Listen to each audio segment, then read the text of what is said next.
Good afternoon, everybody. Thanks for joining us for our weekly update.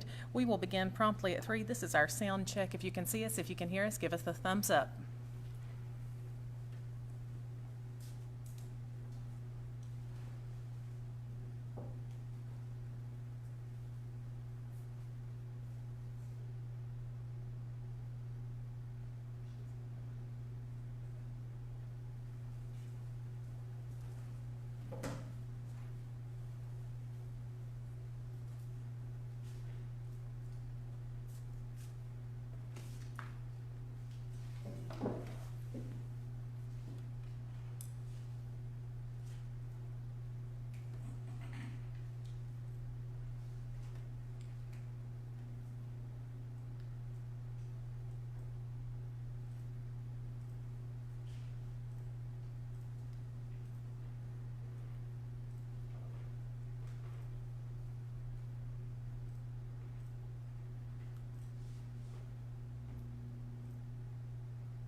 Good afternoon, everyone. Hope everyone had a good weekend and a good first part of the week. This is our first Thursday update. We're going to be doing these weekly from here on out. Today, I'm going to give you an update on our COVID update on our cases in the county and the tri-state area. We have Carolyn Hixon here today that's going to give us an update and some information on our elections. We have Judge Kerri Carter. She's our probate court judge, of course, and she's going to talk to you about some things over at the probate court. And Stacy Stevens is also here with our Parks and Rec. He's going to talk to you. And I believe we're going to have Sheriff's Department represented today, too? Yes, sir. Yeah, good, okay. And Mr. McKaig there from the Sheriff's Department. But I've got a few things to mention here before we move on with the other people there. We've got Lookout Lake Dam's been actually for 15 years we've been working on this thing, on the drawings of it. The state of Georgia came in, they're requiring us to actually change that from a Category 1 to a Category 2 dam. Been going on for a long time. We finally got the drawings approved by the state. They're on board with it, and actually we would have already been started and probably halfway finished if we hadn't had the COVID epidemic come in, or pandemic. But things are looking. We had a meeting yesterday just to talk things over. We're going to try to get started here probably next week on the grubbing of that, on actually cleaning that side of the dam off. By probably July, the first week in July, we'll be shutting that road down for probably a couple months there on Lookout Mountain, and it'll be down there for at least 2 months. We'll have the road in too there, so we'll keep you up on that, updated on it. But it's something that we really want to get it off of our things to do here in the county, because it's been kind of a shadow over us for a long time, and it's one of our biggest things right now that we've had over the years. We've been putting money back to do this project, so we want to try to get that done. That and actually Burkhalter Gap. We did get Burkhalter Gap. We got that fixed. So I'm looking forward to getting this thing, getting it taken care of. We do have a budget meeting, actually a meeting this evening, but we had a public hearing last Thursday, and by Georgia law and by the scheduling, we have a meeting scheduled for today, which was exactly a week after that meeting, and we will adopt our budget, our county budget. I've been working on that for several months, weeks and months, and it really, I feel really good about it, and I want to thank all of our elected officials and all, and their that are involved in it, and our department heads and all, because they really worked hard on this budget. And as y'all know, we're going through some trying times, as far as this COVID-19, and we're not sure the future of our, the way the taxation is going to come in, whether it be sales tax or whatever. And so we've worked hard on this budget, and we feel like we've adjusted it to because a budget is only a really educated guess of what's coming in, and you base that on the years before, several years before. But this being kind of an odd year, we feel this budget here, we've been real conservative and all. So our constitutional officers really worked hard on it, so we appreciate that. We'll have our also tonight we'll have our first reading of a couple of ordinances that it's all awarded by the state of Georgia. And Robin will present those to us tonight. We'll have the first reading of that pertaining to the alcohol sales that was voted in by the voters of Dade County last Tuesday during the election. So that's at 5 o'clock, and we'll everyone's invited. We are using social distancing, so we have limited seating, but we'll be able to seat about probably 12 people, I guess, something like that. So. Also, the driver's license, the services people, they'll be here next Monday, June the 22nd.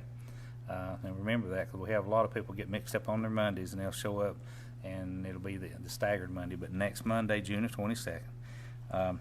The COVID testing downstairs, they're still going 5 days a week, doing real well. There's been cars throughout the day, every day, and so there's a lot of people being tested. If you do come down here, there's no charge to it. Just takes a few minutes to fill out a form, and you don't even have to get out of your car. Just go through. They will swab you, and then you can move on. You'll be contacted in 3 to 5 days. From what I understand now, they're not doing it by phone. They'll ask you your email address or whatever, and so it's a little different. And here up until last week, I think they would call you on your cell phone, but they have changed that. The dates on that's Monday through Thursday, 1 to 4, and Friday, 9 to 1, and also. The Lawson Medical over here, they're doing the blood draws. Now there is a charge for that, and there's like a $25 charge with a lab fee, and she's doing them in the evenings. 2 days a week. Was it Monday and Thursday? I think in the evening, and then Saturday and Sunday she does that from like 8 to 5. So so you've got plenty of opportunities here to be tested. I'll move into to our numbers as far as Dade County goes. The last time we talked, which was would have been Thursday or Friday, was it? I guess did you give update Friday? Because I had to be out Friday. Okay. We went from 45 to 52 today, and so there's 11 antibody tests there that you can take away from that, and we kind of figure that probably at least half, if not 3/4 of these people already, they're already over it and back at work or back in their everyday routine. Walker County, they went from 211 to 253. Catoosa, they went from 184 to 254. Chattooga County, they went from 30 to 43. Whitfield County, it went from 539 to 668. Gordon County went from 234 to 267. Floyd County, they went from 356 to 380.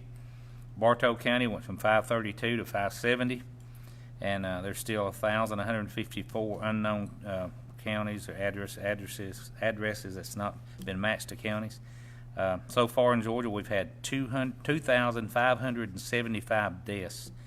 That's up from 2,375 last week. Moving to Tennessee, Hampton County, they went from 1,210 to 1,881. That's a big jump right there in just a few days. They've got 844 that's known recoveries, and 21 deaths.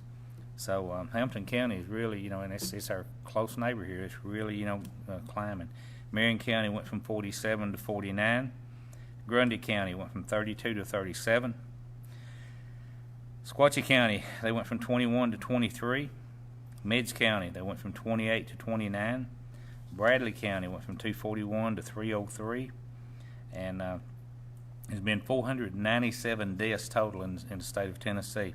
That's up from 441 last week. Alabama, Jackson County, which is one of our neighbors also, they went from 107 to 139. They have 3 deceased. DeKalb County, they went from 291 to 362 and they have 5 deceased.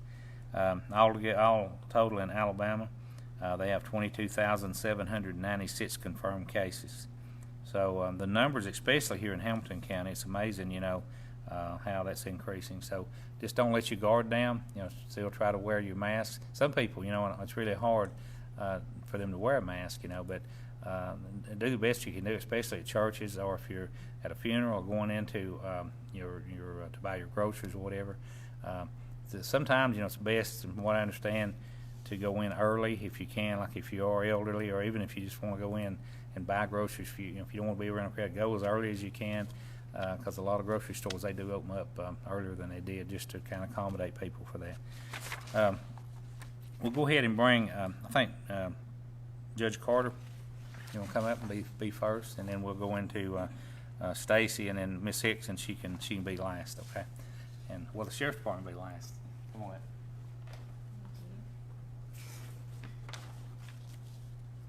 So I'm Kerri Carter. I'm the probate judge of Dade County, and wanted to just come by and talk to you about the services of the probate court. Everything has returned back to normal for us as much as possible. All of our office operations have been resumed. We're working through service windows at the doors so that you don't have to have direct contact with anybody in the office. You can pass paperwork through those windows. And we're able to do marriage license application, gun permit applications, and all of the things that we've handled prior to the judicial emergency being in effect. We do have traffic court scheduled for Tuesday and trials for traffic cases scheduled for Thursday, and we're going to go ahead and have those.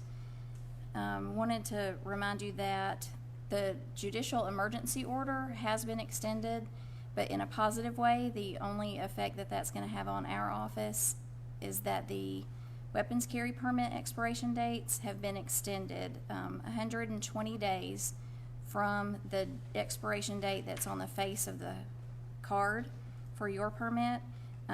So check your permits, see when your permit expires. If it expired March 13th or later, then that 120-day extension will apply. So you'll have more time and can continue to get those permits renewed without having to go back through the fingerprint process. So that extension right now is currently through any permit that will expire up to July the 12th, and then we'll see what happens after that. The last thing that I would remind you is that the county website has a probate court page, and on that page there are all sorts of links that can get you probate court forms, has lots of information that can answer questions about probate. You can apply for marriage license or weapons carry license. You can start those applications there on that website, and it'll save you some time. You can request copies of marriage license. So our office hours, phone numbers, how to do all those things are there on that website. But I'll give you the phone number. It's 706-657-4414. And we are in the office Monday through Thursday from 8:30 to 5, and on Friday 8:30 to 2. We would just ask you to come in about 30 minutes before we close if you're going to apply for a license, marriage license, or weapons carry. And so other than that, we're there and trying to provide all those services we were able to provide before. Thank you.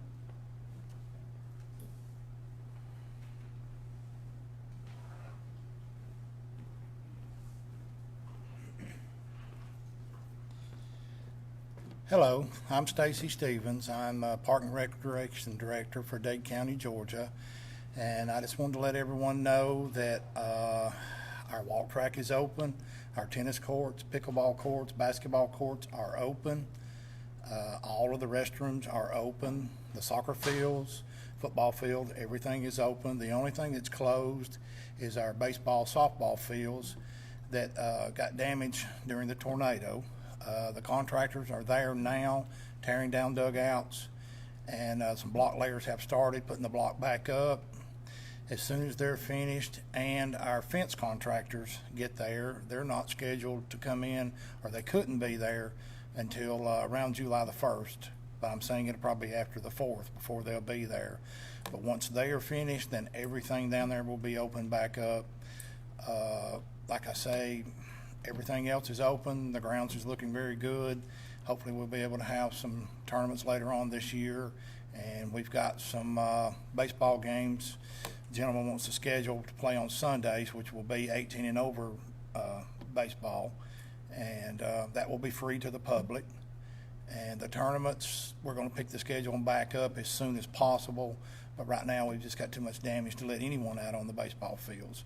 But if anybody's got any questions, please call me at 423-290-8415. Thank you.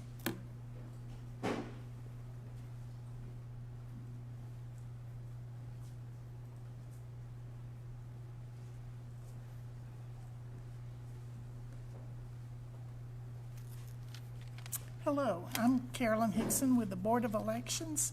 We just wanted to give you an update on the election we just finished. We finished certifying yesterday for the June 9th election, so that part of it is in the books, except now we have to get ready for the runoff. I'd like to give you some numbers, though. The percentage of the voter turnout was approximately 40%. That's a very high number for us, but it's because of all the absentee ballots that were requested by mail. So all that information that was sent through the post office added to everybody's desire to vote. The percentage of the voter turnout was about 40% approximately. The total advance in person, that's when you come in and vote in person early, was 979. The total absentee by mail was 1,577.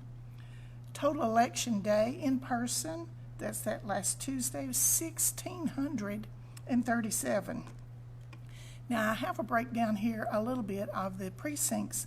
The North Dade precinct voted 681 folks, South Dade 380, Trenton 1,138, New Salem 570, Davis 691, and Westbrow 194. Our smallest precinct is New Home, and they voted 143.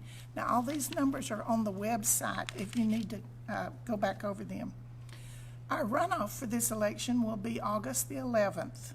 All the precincts will be open, and early voting will begin at Trenton July the 20th, 8 to 5 p.m. Monday through Thursday. The building closes at 2 p.m. on Fridays, so we follow suit and close our voting down for the weekend.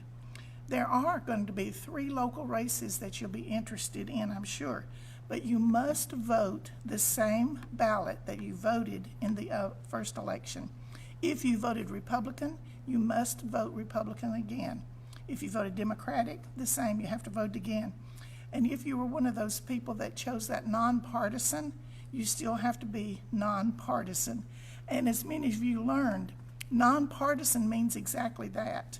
You're not voting Democratic, you're not voting Republican, you're voting strictly for the people who choose or whose requirements are that they run as a nonpartisan person. The first of those races that I'll tell you about is the District 5 Board of Education. It's the at-large race, and it's between Jane Griffin and Brooke Wilson. The state representative, 1st District, is between Mike Cameron and John Devenbaugh. And the last one, the U.S. representative, is the 14th District race between John Cowan and Marjorie Taylor Greene. Now, there are other races. Those are just the 3 local ones. If you've been waiting to find out about the presidential November race, you'll need to register if you haven't registered. And registration is open until October the 5th. After that, you'll have to wait. You will need only your government-issued voter ID, or your government-issued ID, which will get you your chance to vote when you come in.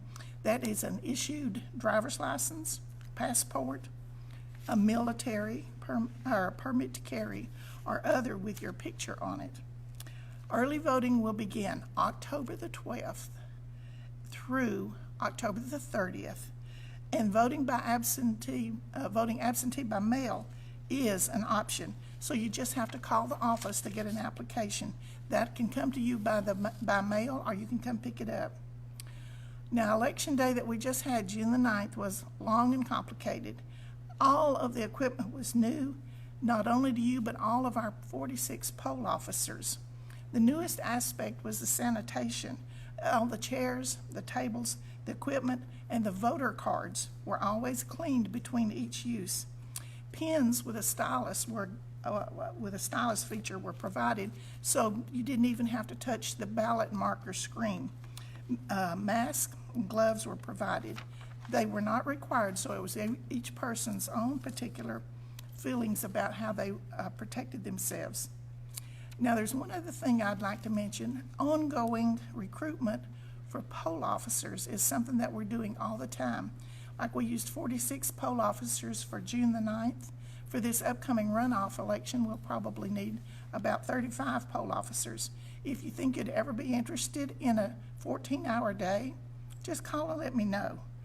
I can fix you up pretty quick. Or you can leave a message. As long as you're 16 years or older, and as long as you're a citizen, you don't even have to be a registered voter. It is a long day, though. You have to report at 6 a.m., and you do not leave until 8 p.m. The new addition that is in front of the building out there is the white drop box, where you can put in your absentee voter ballot without even coming in the building, without leaving your car. It's the same as all other drop boxes. There's no postage required. And our office staff will be happy to help you. They'll bring pen and paper out for you to sign in your car if you need to do some work from your car or to keep from coming in. So all you have to do is call, let us know, and we'll be happy to help. And that office phone number is 706-657-8170. See you soon.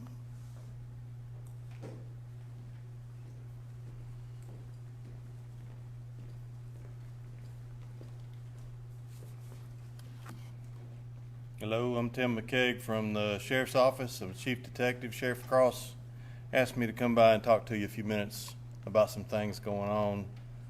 We've had a slight increase in thefts of late. One of the biggest favors you can do yourself is to document serial numbers on those items that you possess that are high potential for theft. Things like guns, jewelry, coins. I know there's no serial numbers, not on all jewelry. On a minor number of jewelry, they put serial numbers, but not all of them. But if you'll get good close-up photos of that jewelry and the coins, it'll make a big difference in the outcome of a burglary of your home or of your car. Get a good close-up photo of those serial numbers. I can tell you, without the serial number, we probably won't be able to get it back to you if it gets very far away from you at all. Another big favor you can do yourself is lock your doors.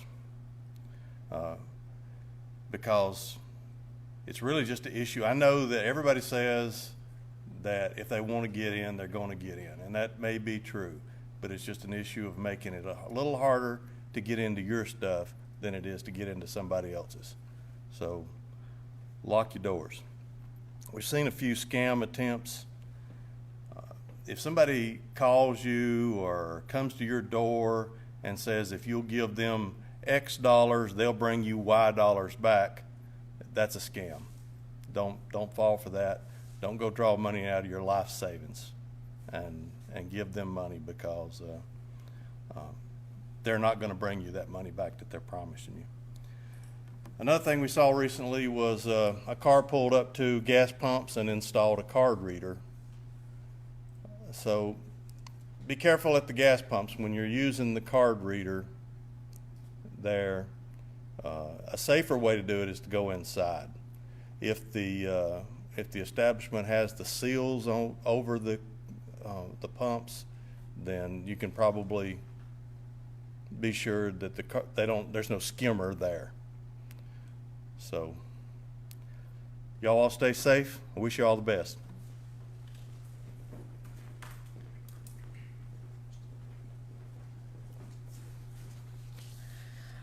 We do hope you have enjoyed this weekly update. This is a new thing. Several of you asked Commissioner Rumley for this, County Executive Rumley for this, and reached out to us and said, please continue the updates. So we decided to do them weekly and to pull in department heads and different departments to help you learn more about county government, how it works, and to have a venue so you can ask questions and we can answer those questions for you, and to familiarize you with what your tax money pays for and affords you. So we would like to hear your suggestions for this update, and if you do have suggestions or you have things that you would like for us to discuss or questions you would like for us to answer, we would like for you to email those to us at info@dadecounty-ga.gov. Again, that's info@dadecounty-ga.gov, or you can send them to us on Facebook Messenger. We will make sure that they get them on there. So tune in next week. Ted Rumley will close us out in just a moment, but tune in next week because we'll have some more guests here with us from other departments. So if there's a department that you have questions for or you want to see on here, go ahead and let us know, and we'll see if we can't get them on here to talk to you. We do appreciate you guys tuning in. A reminder, there is, we mentioned this earlier, but the Department of Driver Services, we get this question a lot. The Department of Driver Services will be here next Monday, June 22nd, and we do want to say a big, huge thank you to all of our Board of Elections and poll workers. That last election went off smoothly. Thank you so much for all of your hard work. And if you are interested in poll working, and if you do want to watch these weekly updates and you don't want to scroll back through Facebook, we do have them on our YouTube channel. We upload them to our YouTube channel, so you can check them out there. One thing I would encourage you to do is if you have friends, family members who have questions about Dade County government, refer them to our Facebook page, and in particular to this weekly update. Come to the right place for the right answers. So thank you again for watching. Join us next week.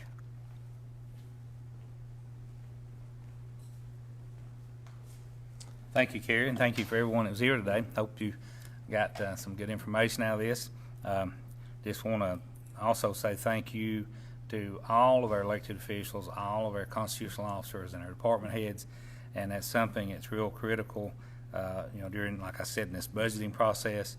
And if you see these people out on the road or out in the street, just thank them, because we've got a really good group of people here in our governing body, and you need to appreciate that, because it's something that really, you look at some of these other counties that I attend some meetings throughout the state as all commissioners, and we're really fortunate that we have a group of people that are here for the right reason, and work together for Dade County, for the betterment of Dade County. Because there's a lot of counties in the state that I see, more than you would realize, and some of them won't even sit in the same room with the others, especially your sheriffs and your commissioners. They're constantly with differences, whether it be financial or whatever. And so we've really got a good group of people here, and and on this COVID-19, this thing's not over. If you don't believe me, watch your news. Every time you turn it on, the riots was one thing, but this COVID-19 is way overwhelming. It's not just in Georgia, all over. But I'm just saying, be careful out there, and just be precautious when you go to the grocery store, around the malls, or into the groups, or go into the beach, going on vacation. But just be careful, and we'll be back next week, next Thursday, 3 o'clock. As Kerri said, if you have any questions in between then, or anything that you might need answered, you can go on our website, or I always, I answer my phone, as all of you know that know me, 667-8999, area code 423. I do answer that phone, and if I don't have the answer right then, I guarantee I'll get you an answer. We'll find out what's going on. All my commissioners, they do the same. They answer their phone. If they happen not to right then, they'll call you back. I promise you that. Their numbers are on our website, and so just give us a call, and we just appreciate everyone, and we'll see you next Thursday at 3 o'clock. Thank you.